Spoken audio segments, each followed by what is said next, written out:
అందరికీ నమస్కారం అండి. ఇప్పుడు నేను మీకు విషయం చెప్తున్నాను. దేవుడు సర్వాంతర్యామి అంటారు కదా, మరి గుడికి వెళ్ళాలా? ఇంట్లో కూడా దేవుడు ఉన్నాడు కదా, మరి గుడికి ఎందుకు వెళ్ళడం అని చాలామందికి క్వశ్చన్ ఉంటుంది. ఎందుకు ఆ విషయం నేను చెప్తాను. అదేంటంటే మన ముఖం మనకు తెలుస్తుందా?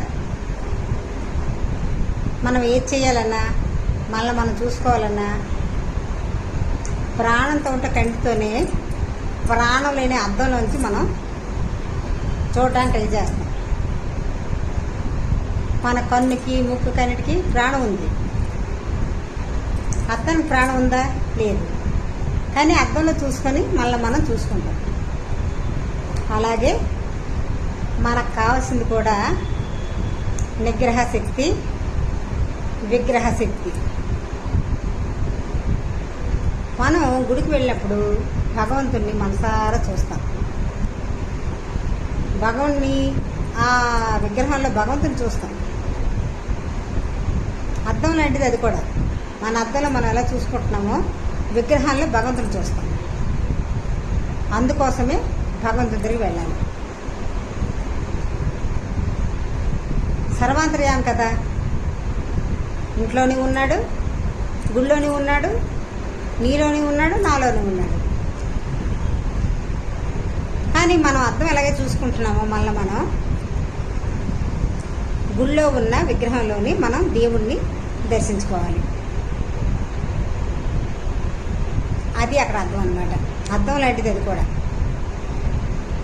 తర్వాత చాలామంది ఏవేవో ఐహికమైనటువంటి కోరికలు కోరుతారండి.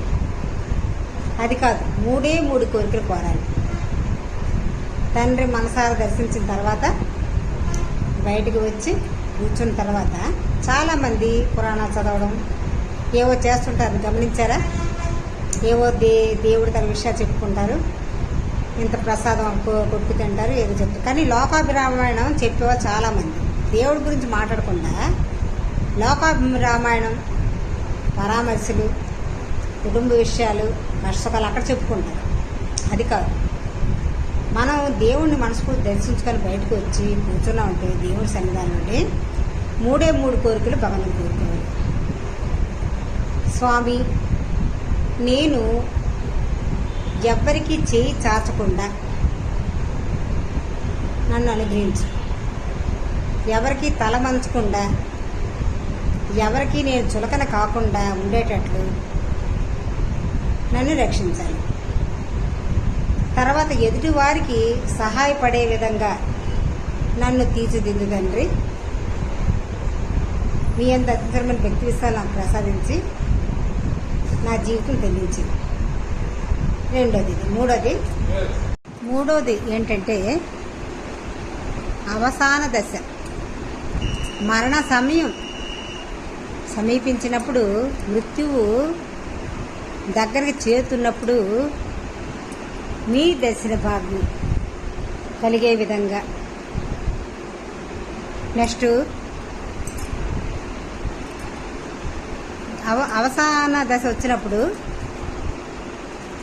ఈ ప్రాణం పోతున్నప్పుడు ఎటువంటి బాధ కానీ నొప్పి లేకుండా ఉండేటట్లు అనుగ్రహించమని భగవంతునికి కోరుకుంటాం.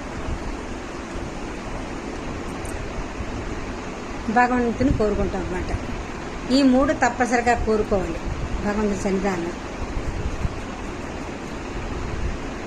సత్యం మనం తెలుసుకున్నట్లయితే, భగవంతుని ఉనికిని తెలుసుకున్నట్లయితే, అంటే మనలోని భగవంతుడిని ప్రతిష్ఠ చేసుకోవాలన్నమాట. మనలోనే భగవంతుడు ఉన్నాడు అనే నమ్మకం ఏర్పడినప్పుడు మన 3 కోరికలు తీరుతాయండి.